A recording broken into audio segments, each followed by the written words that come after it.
আসসালামু আলাইকুম। দেখেন রাত্রেবেলা বা মেয়ের বাপে অসুস্থ, বলতাছে লুডো সিলিন্ডার দিতাম।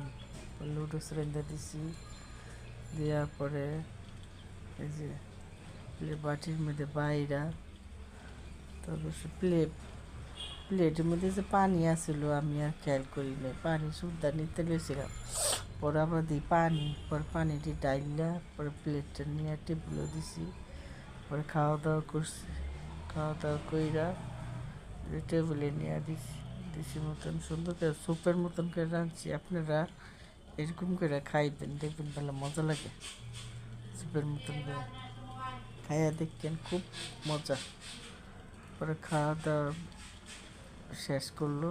তারপর সেই যে পরের দিন সকালবেলা, এই যে আজকে সকালে ঘুমের থেকে উঠছি, উঠটা আকাশটার দিকে তাকায় রয়েছি।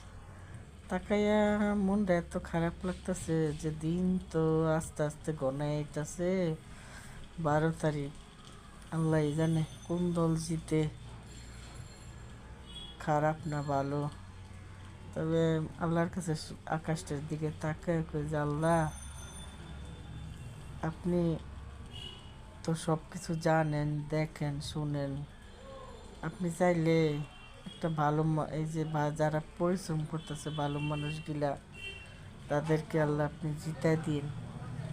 এমনি আমগো 18 আসনের খালেকুজ্জামান, তারা আপনি জিতাই দিন। তারপর এই যে ডক্টর শফিকুর রহমান, এই লোকটা কত বছর ধরে এত পরিশ্রম করতেছে। আল্লাহ, তারে আপনি একটা বার হইলো সুযোগ দেন, তারে রাষ্ট্রপতি হওয়ার, এই প্রধানমন্ত্রী হওয়ার। আপনি চাইলে তো সবই পারেন। এটা কইয়া তারপর বিছনা টাছনা উড়াইলাম, উড়াইয়া গুছগাছ কইরা